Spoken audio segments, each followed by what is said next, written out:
Today, I know people will probably continue to come in as we start, but we're the cadre now of people who really want to get deep into this subject of learning about anti-racism and what to do. So, as just a matter of bringing us up to speed, this is a class that had 4 sessions on the issue of racism in America.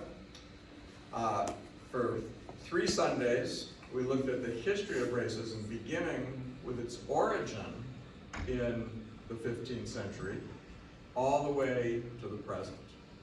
But today, we're going to look at white privilege and the path to racial healing. So, I know some of you weren't able to be here last week or access the video online, so what were the key takeaways? Well, first, racial segregation of the Jim Crow era existed in every part of the United States. It was legalized in the South,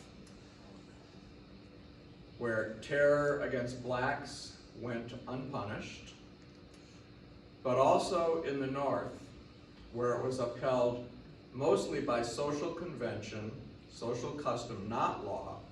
Blacks were discriminated against in recreation, employment, housing, and education. The federal government was segregated until World War II.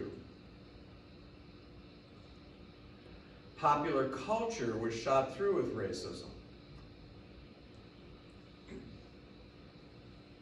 And even our sports teams. I love this picture. The NBA champion Minneapolis Lakers in 1954. What is striking about that picture? Professional sports in the United States, even in baseball, were not fully integrated until the 60s. Takeaway number 2. In the 20th century, blacks assumed leadership in the struggle for full civil rights, with people that we learned about last week: Ida B. Wells, W.E.B. Du Bois, A. Philip Randolph, Thurgood Marshall, Martin Luther King, here from Atlanta, Jesse Jackson, Marion Wright Edelman, and also from Atlanta, John Lewis. Third takeaway. Every time blacks in America achieved a breakthrough in civil rights, there was a white backlash. The civil rights movement in the 1950s and 60s achieved spectacular results. Jim Crow was completely dismantled. Blacks were able to do things they had never been able to do before in America. There was the Civil Rights Act of 1964, which guaranteed these rights under federal law. There was the Voting Rights Act in 1965, which enabled literally millions of blacks who had not been eligible to vote for the first time. But racist white resistance to this change led to urban rioting in many American cities. How many of you remember that? How many of you lived in a city where there was urban rioting in the late 60s? Me too. There was also a legal attack on affirmative action. Particularly, the Supreme Court decision about Bakke versus the state of California, which disavowed affirmative affirmation in many American states and universities. And Congress passed no civil rights legislation between 1965 and the 21st century. Many of us hoped, that the election of Barack Obama as president in 2008 was ushering in a new era of a post-racial America. But American voters tilted to the right in the 2016 elections. And then, in our own century, the brutal murders of Ahmaud Arbery, Breonna Taylor, and particularly George Floyd created unparalleled public support for racial equality in ways that had never been seen before.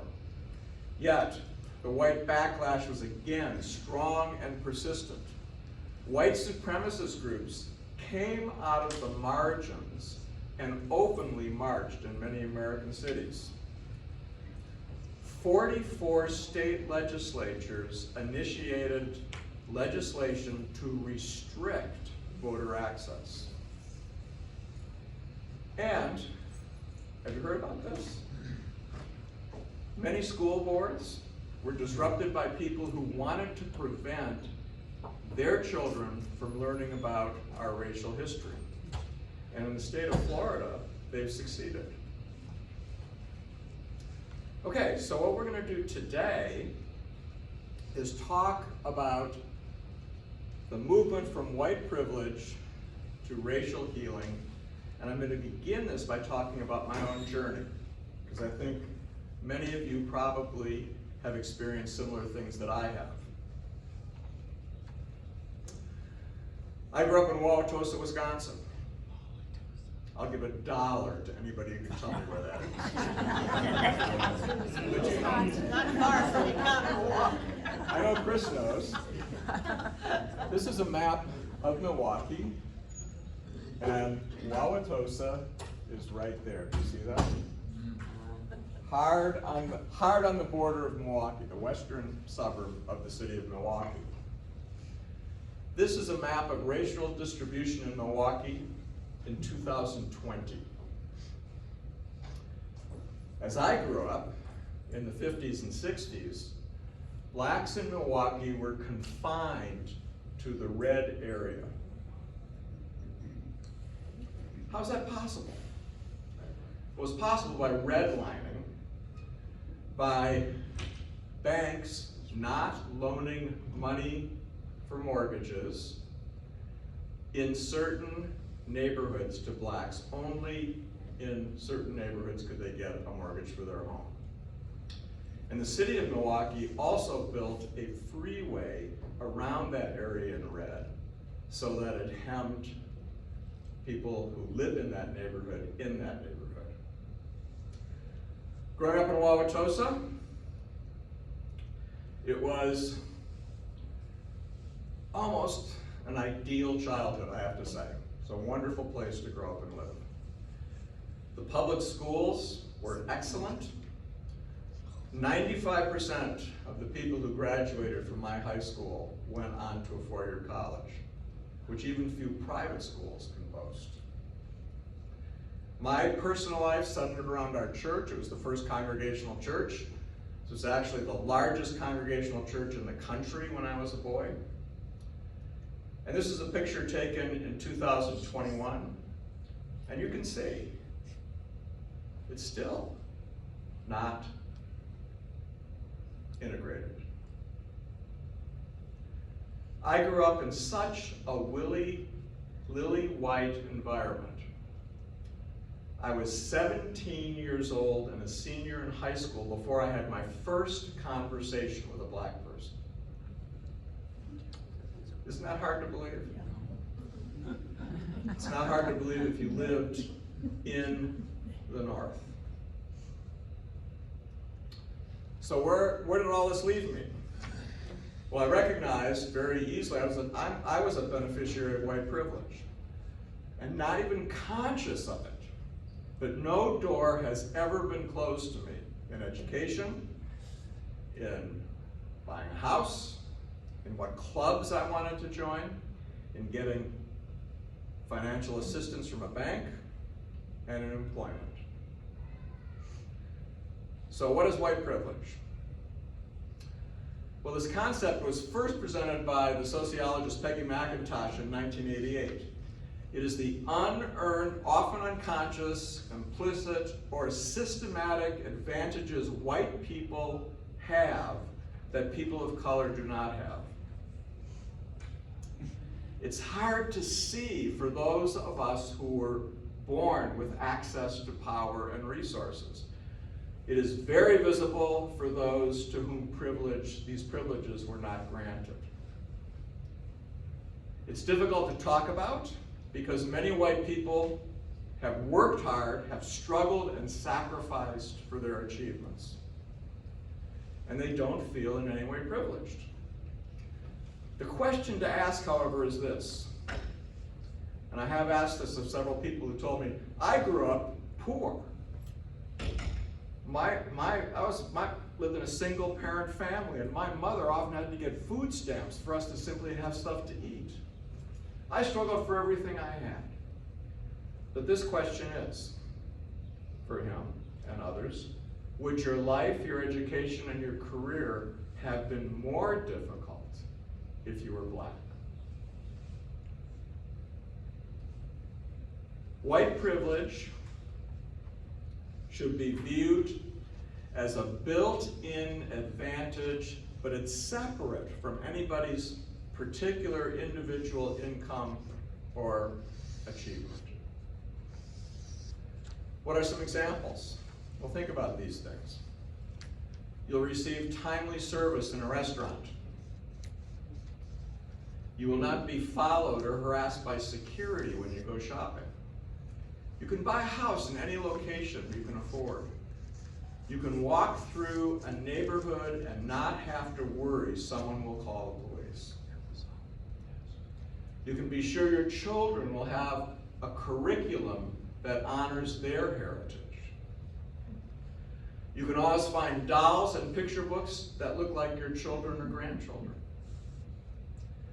You'll not have to worry about the safety of your loved ones when they're stopped by the police.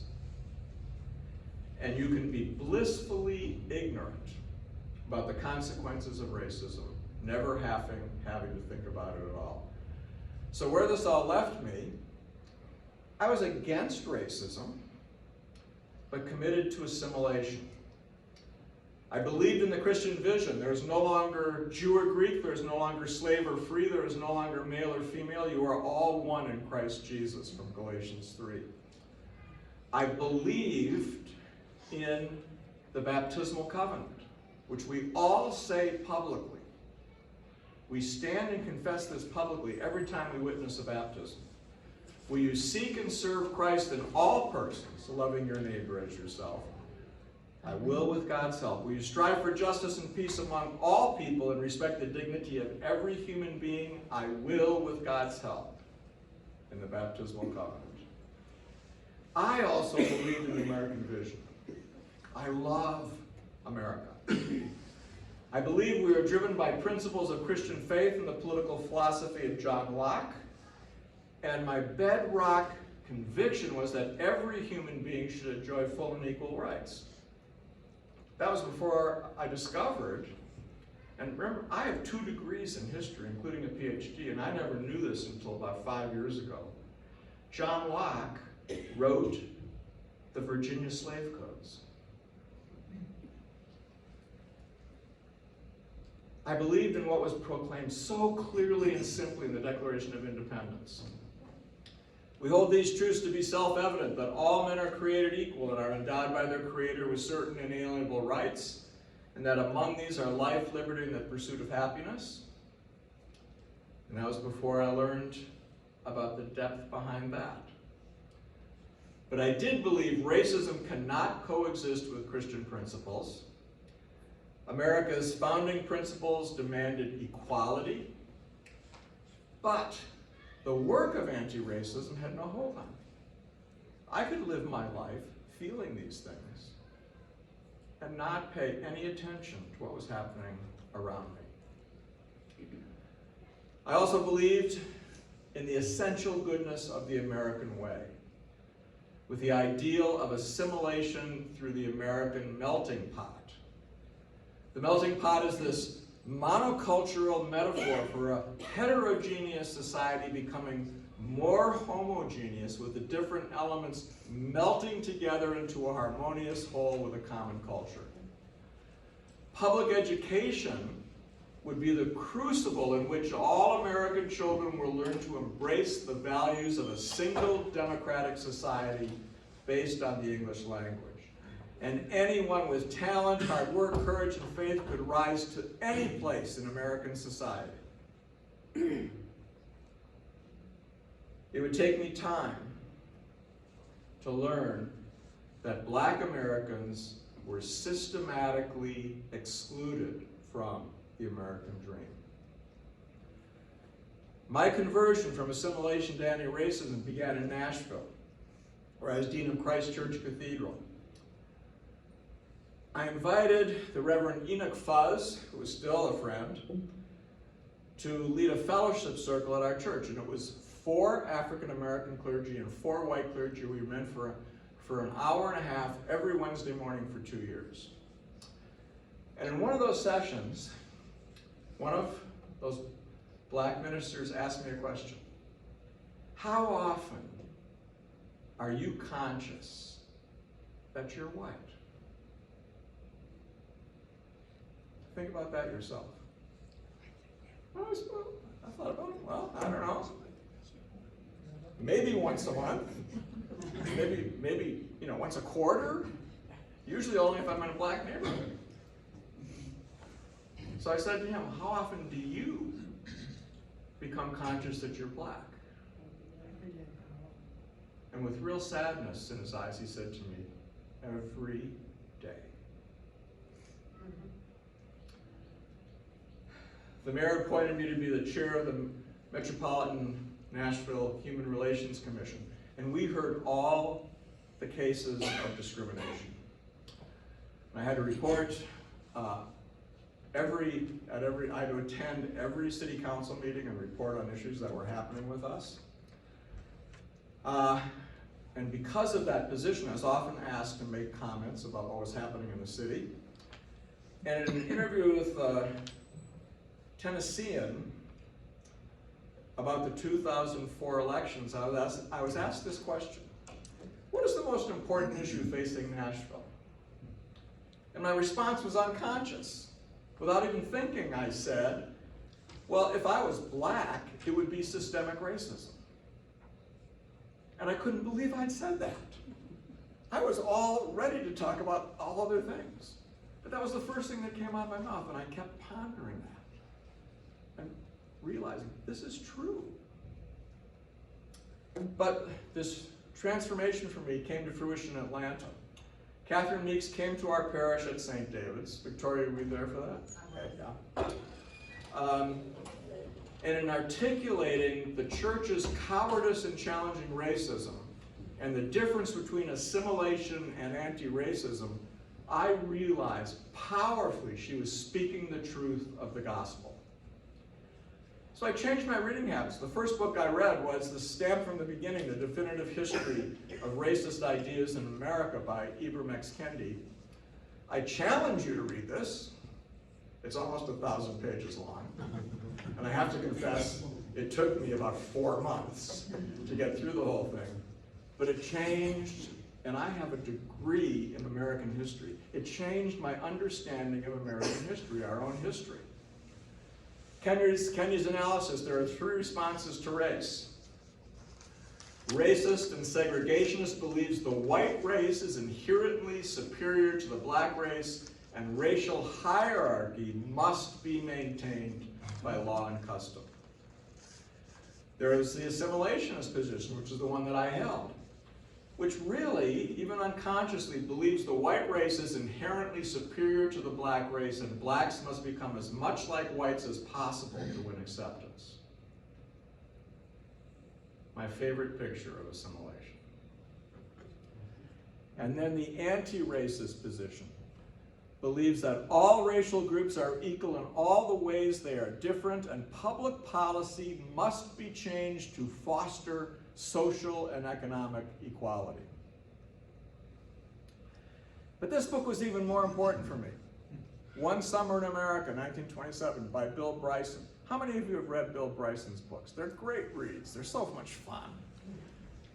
This is popular culture. But it cut me to the heart when I read that Woodrow Wilson segregated the federal government. And Calvin Coolidge, when it was challenged legally, refused to desegregate the federal government. And that the best-selling book in the latter part of the 1920s was The Passing of the Great Race by Madison Grant, which based on eugenics was a call for white people to have more children, or we will be overwhelmed by non-white people, and we must do everything we can. The best-selling book in the United States for many years. And something I didn't fully understand either, the Ku Klux Klan, which was crushed during Reconstruction in 1874, was refounded, you know where? Right here at Stone Mountain, Georgia, in 1915. By 1927, the Ku Klux Klan had 4 million members. And they walked, paraded, marched openly in our own capital in the summer of 2027. Now, guess out of these 4 million members, guess which 3 states had the largest membership? Indiana, by far, Ohio, and Pennsylvania. In 1927, there were 10 members of the United States Senate who belonged to the Ku Klux Klan. There were 6 governors, including the governor of Colorado and the governor of Indiana. Did you know we lived in a world like that? Our parents grew up in a world like that. For some of us, our parents grew up in a world like that. This book also changed what I believed radically. I adored, I revered Abraham Lincoln. And I read Sidney Blumenthal's Self-Made Man, A Political Life of Abraham Lincoln, and discovered Lincoln believed neither in abolition or racial equality until the exigencies of the Civil War forced him to change his mind. But as the works of Howard Thurman, which for me as a Christian transformed everything. He was raised by a slave grandmother and raised in the deeply segregated northern Florida near Jacksonville. He earned the highest honors as a student, professor, dean of the 2 major universities. And on a trip to India in 1936, an evangelistic mission to go to India, he was told by Indians, "Are you kidding?" Hindus, "Are you kidding? Why would we become Christian? Look at your Christian country and what they do to people of color." And then Southern lynchings, which were reaching their peak again in the 30s, nearly destroyed his Christian faith. But through Bible study and prayer, he rediscovered Jesus. And it led to his book, Jesus and the Disinherited. He developed spiritual disciplines to combat racism. How can we manage the carking fear of the white man's power and not be defeated by our own rage and hatred? By prayer. He believed a common faith in God would overcome all prejudice. Do not be silent. There is no limit to the power that may be released through you. And I love this statement by Catherine Meeks. Howard Thurman is like oxygen to me. In 2016, I became involved with the Absalom Jones Center for Racial Healing. Our bishop and the executive director, Catherine Meeks, invited me to join its initial board. And in 2017, they asked me to chair the board. And as Darlene can attest, even when I retired, this was almost a full-time job. I became familiar with all the anti-racism ministries in the Episcopal Church. I began teaching the history of racism and white privilege for clergy pilgrimages. We had clergy come from over 40 dioceses for these. I developed a course called Spiritual Formation for Racial Healing. It's taught almost exclusively on Zoom. I've had well over 150 people take this course from 40 states and several countries. Had to hold it one course on Saturday mornings at 10 o'clock so people from Europe and people from California could both take the class at the same time. And what I learned and came to believe If for Christians, racism must be totally rejected, there's no longer Jew or Greek, slave or free, male or female, for you are all one in Christ Jesus. If you seek and serve Christ in all persons, loving your neighbor as yourself? Will you strive for justice and peace among all people and respect the dignity of every human being? How many of you believe that? I mean, if you believe that, how many of you said that publicly? Stood in this church and said that publicly? If systemic institutional racism denies the American ideal and makes assimilation a means of sustaining racism,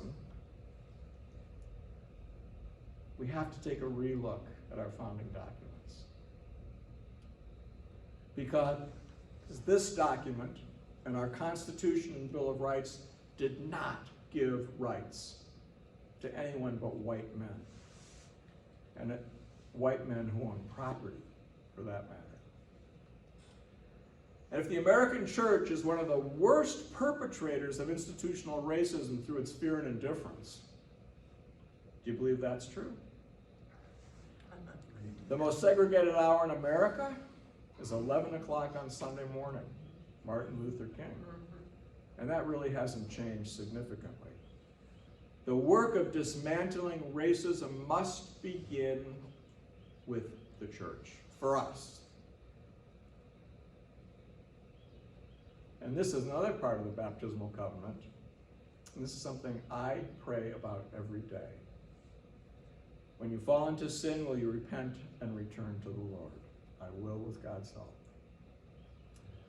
So, how can we participate in racial healing? 3 things. Understand its history. And if just in taking this class, you made a first step, I think, toward that. Learn about the full scope of racism today. And then develop a strategy for ministry. How many of you remember Eldridge Cleaver? Black Panther, pretty scary person, right? Remember what he said? If you're not part of the solution, you're Part of the problem. right. So if we're not going to enter a ministry, this, basically, we're just being dilettantes. It's great to talk about at dinner parties that we've taken these classes, but what are we doing? Well, first, understand the history of racism. Explore the internet. You know what? If you Google the history of racism in the United States, there'll be over 300,000 results. This blew my mind. 12 million videos. Attend events or take classes. Well, you're doing this one. But the Absalom Jones Center, Becoming Beloved Community of the Episcopal Church, and Emory Adult Learning all offer opportunities.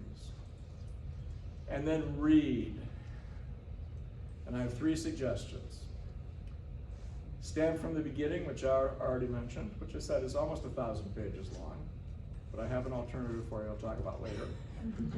Myths America Lives By Richard Hughes, which blows up much of our misunderstanding of American history. And The Stony Road by Henry Louis Gates. Racism is woven into the very fabric of our identity. Genocide against Native Americans, 240 years of chattel slavery. Asia is excluded from immigration. Eastern and Southern Europeans excluded from immigration. During Jim Crow, terror against blacks. Over 4,000 lynchings with no legal recourse.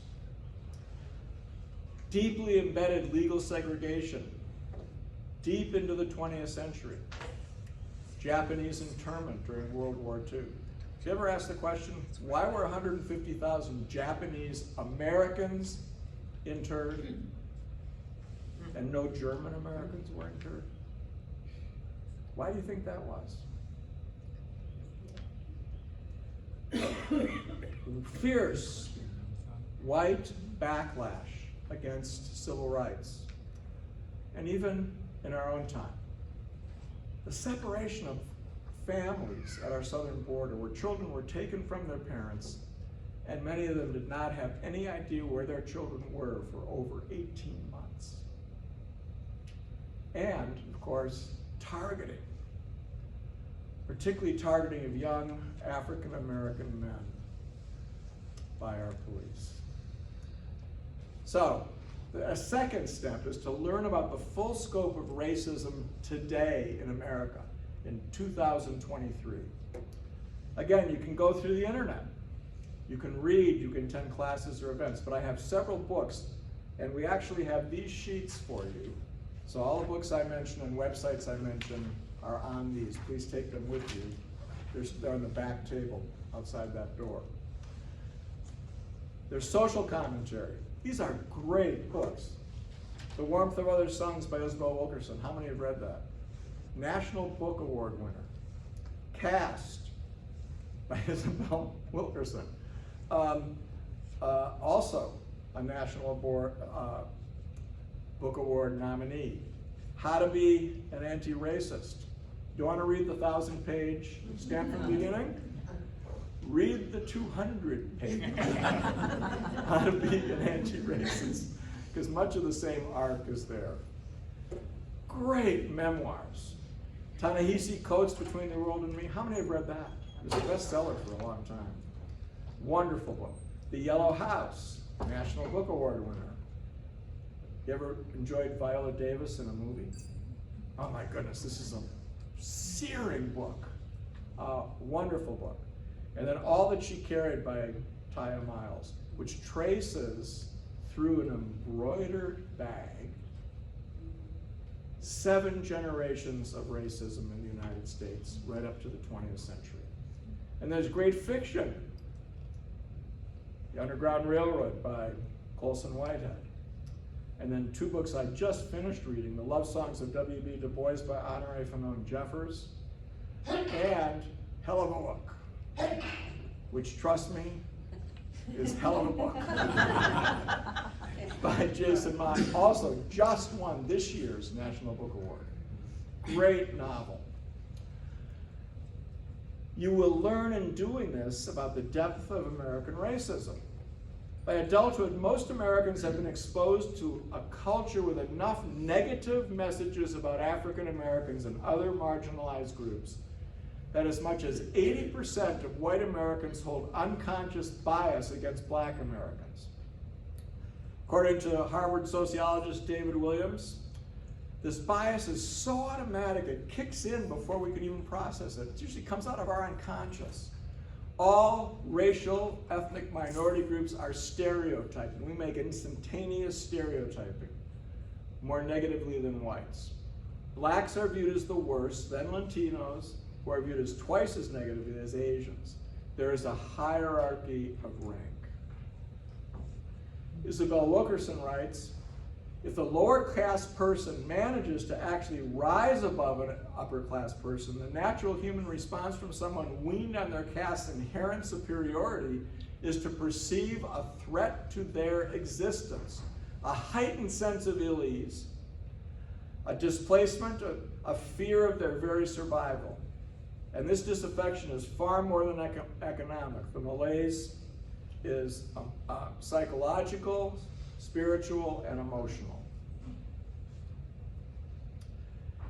And this deeply embedded racism manifests itself in 4 ways. Internalized racism happens within us, having feelings and thoughts of superiority or inferiority based on race. And sometimes these can be reversed. How many of you think that African Americans are better basketball players than white Americans? Have you ever thought that? Yes. Well, you know, I'm a fan of the University of Wisconsin. And I'm always worried because we have more white players on the court than black players. Interpersonal racism happens between us, different people, when an individual's personal racial beliefs affect their interactions with others based on their race. Institutional racism happens within institutions and systems of power. When institutions create, maintain, and enforce policies and practices rooted in racial inequality, creating adverse effects for other people, people of color. Structural racism is among institutions and society, seen in policing, incarceration rates, home ownership. Why do you think we have segregated neighborhoods, even in our cities today?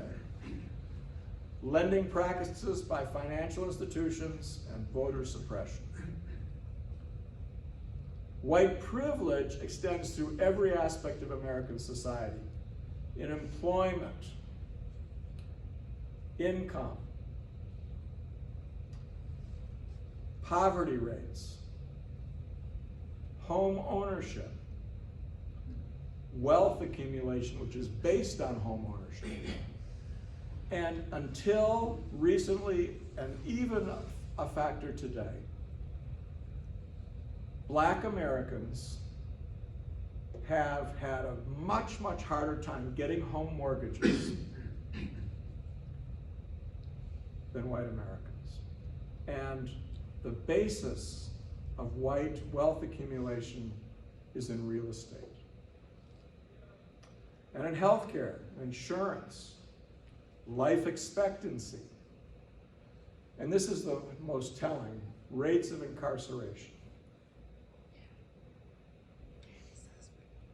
We have more people in this country incarcerated by percentage than any other country in the world. And that includes Russia and China. And look at the percentages of who's incarcerated here, and why do you think that happens? A recent study comparing social conditions for Black Americans in 2018 with those of the Kerner Report 50 years before concluded they're worse today.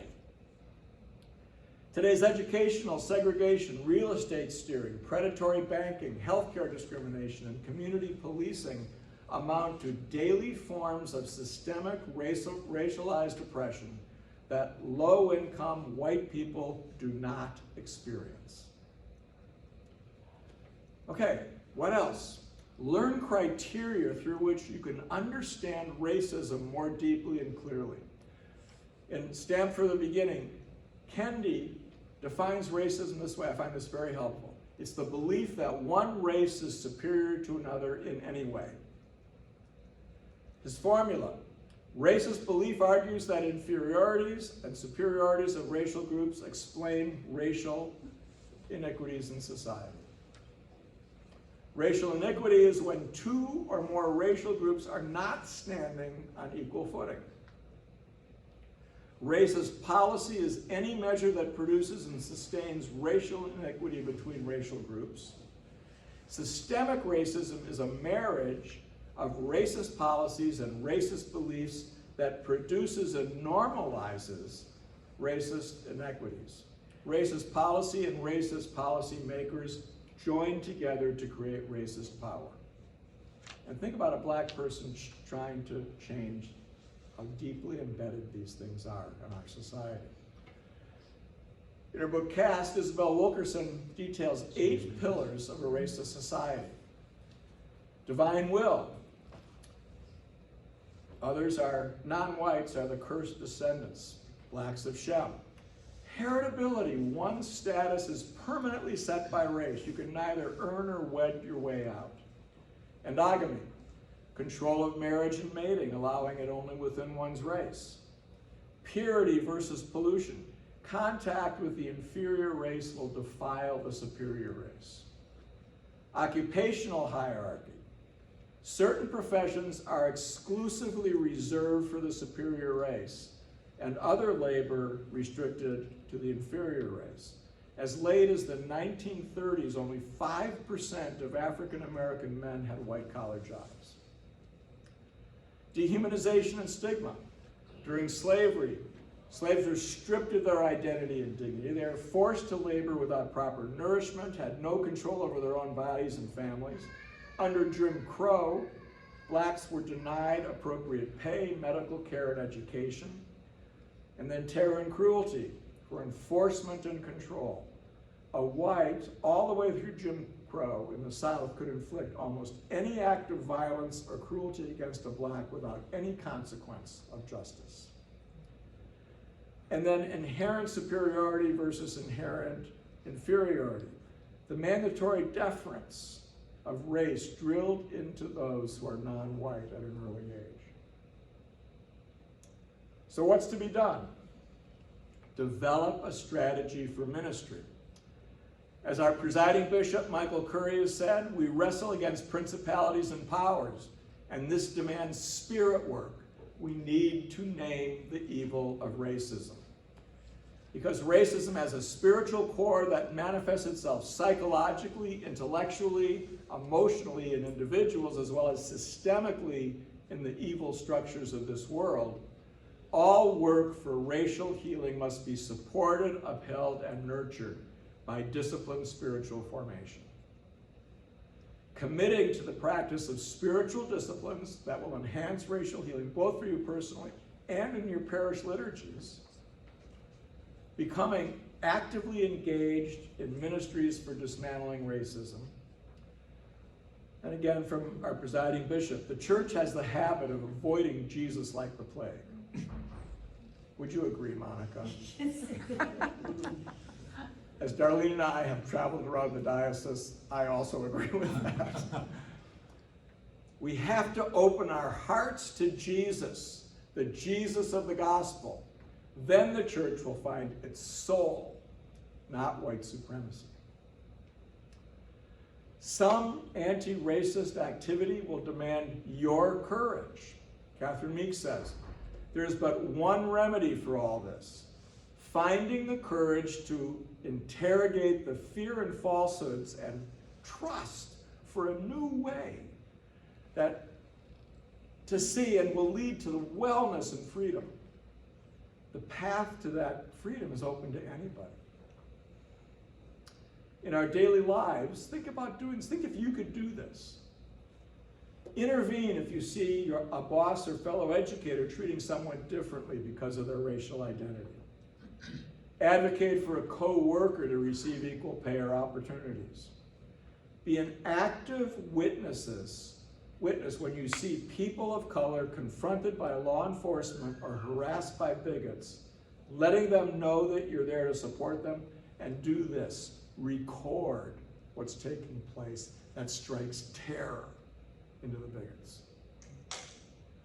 Engage directly in anti-bias work, such as instilling more inclusive practices at your school, business, working with people committed to anti-racist activities. All that takes courage. And where does that come from? Prayer and the support of others. So what can you do?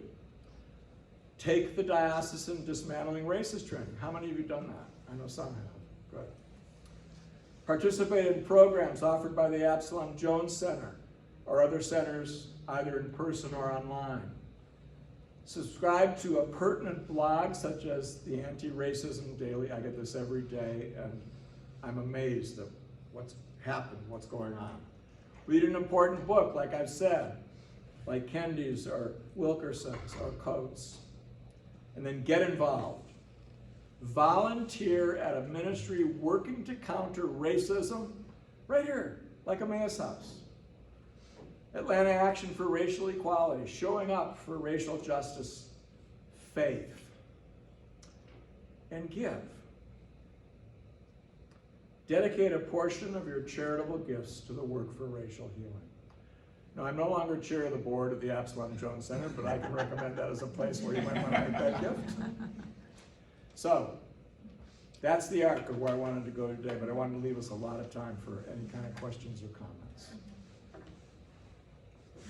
So, your response. I'll give you the response. Okay. It's my mom and my dad who went to this church for many years. My mom was, last name was Rosenbaum. And Rosenbaum, in her time when she was trying to get into attorney in University of North Carolina. She had cousins that had the name of a non-Jewish name, and they got in sororities and she couldn't. So she thought that's just not fair. So she always was taught me that. Well, that's one of the reasons I mentioned clubs when I talked about white privilege. Mm-hmm. Right. You know, I never had a problem getting into a club.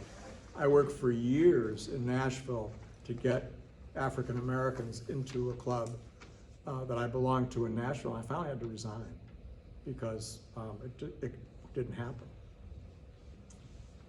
Anything else? I got another comment. Okay, well, let's go over here first. Okay. Growing up in Atlanta, so, I keep forgetting I'm on camera here.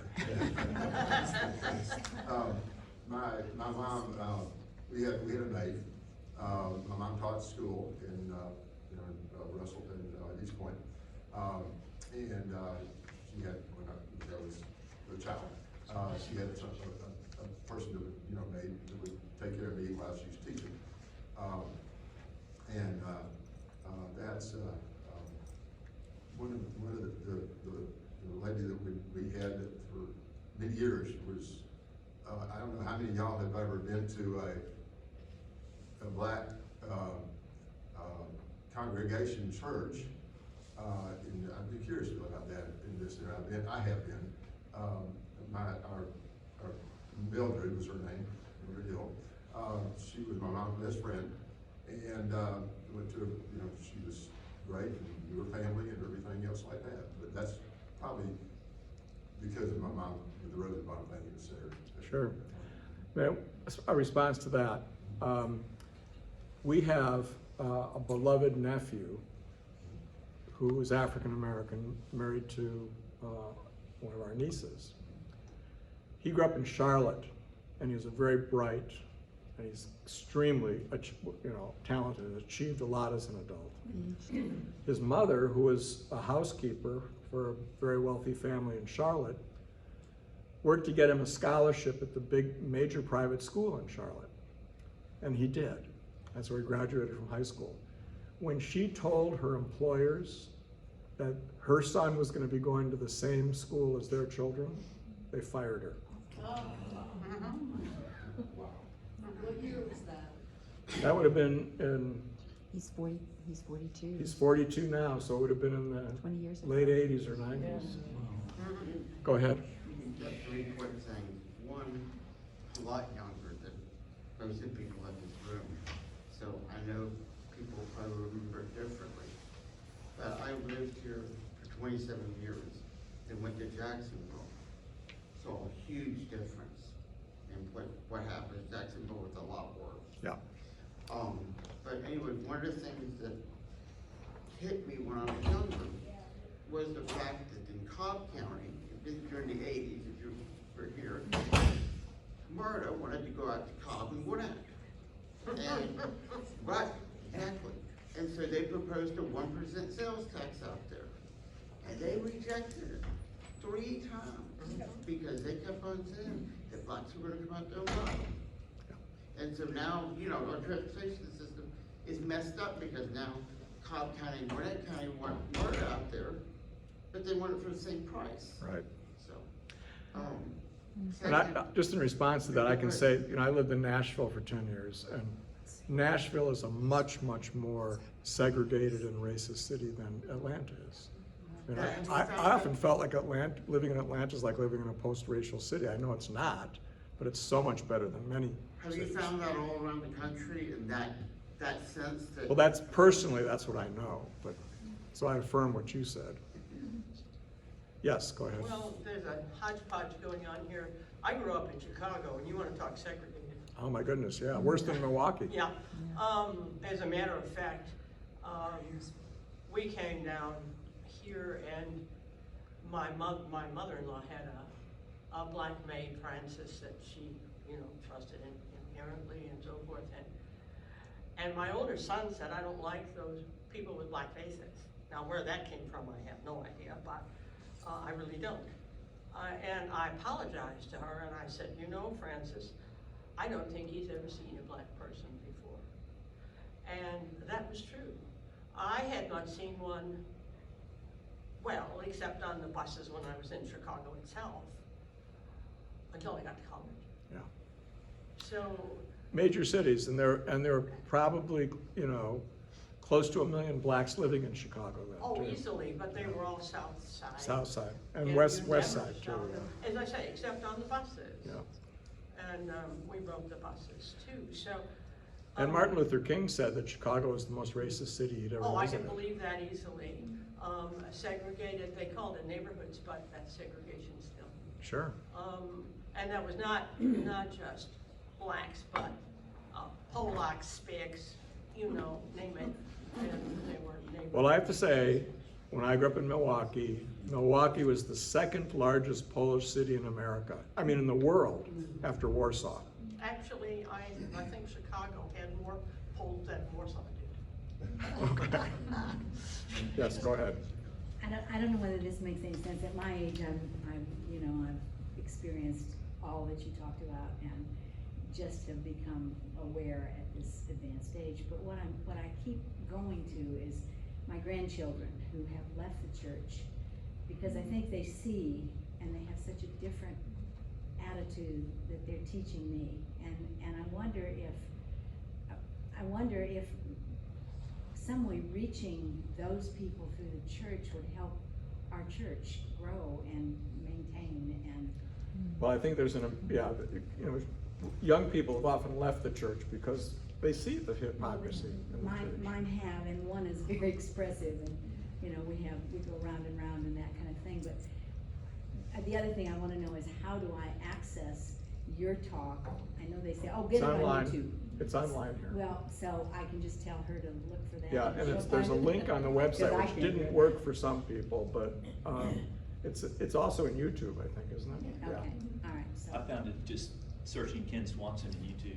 okay, all Okay. right, I'll tell her how to do that. Just one more quick. Sure. experience that nobody in this room has probably experienced, except probably me and I don't know. But when I was in Jacksonville, the police were fierce. They didn't care who you were, they didn't care if you had mental health, they didn't care if you were black, they didn't care if you were white. They would arrest you in a heartbeat for anything you did. Yeah. And so, I was working at Lowe's down there, and they ended up finding I spent $8.35 on a gift card. And I did it with my ID, and they called me in a phone. Well, doing that, in that sense, I left. I came back there and ended up being arrested because they said that I was going to commit suicide. Okay, long story short, the police took me to jail. Ended up being there for 5 months. Now, I will tell you, that experience was so eye-opening for me of how he was talking about in jail. I'd probably say 95% of the people in that Jacksonville jail were black. Yeah. Totally. And so, it opened my eyes. I'm glad God put me into that position. Yeah. So anyway. Thank you. Yeah, we need to go. I know. Can I take 1 minute? I'm gonna give him the last word. Thank you. Okay. First, let's say thank you to Ken.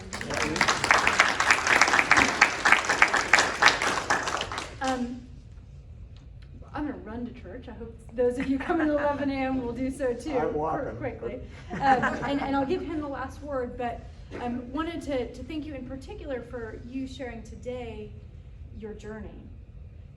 We are all, and we've heard tidbits of where we've lived, where we've come from, what our moms and our grandmothers experienced. We're all on a journey, and I hope that you'll continue to trust this church and one another with the journey.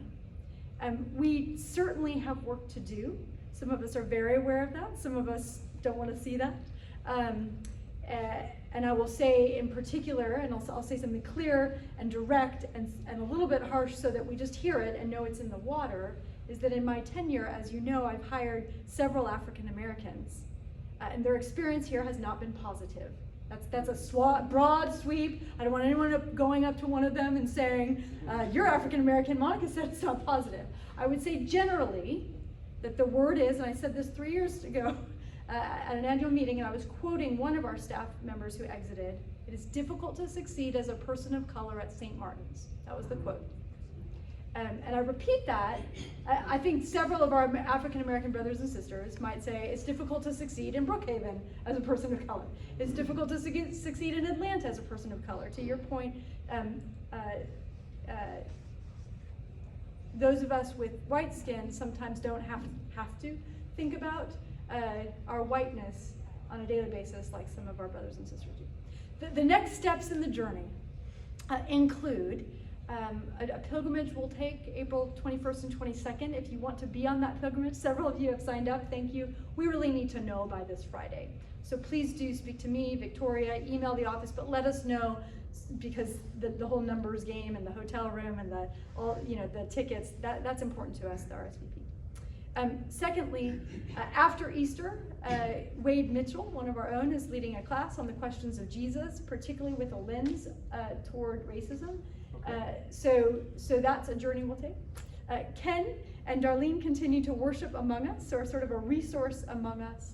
And I think some of the work that we probably have to do is that work of being in proximity, to people who particularly are Black, but also to any person who is not like us, and you fill in your own us, right? And so we'll find our way, and we will tell our stories, because I think we have a journey to go on. Yes, very much so.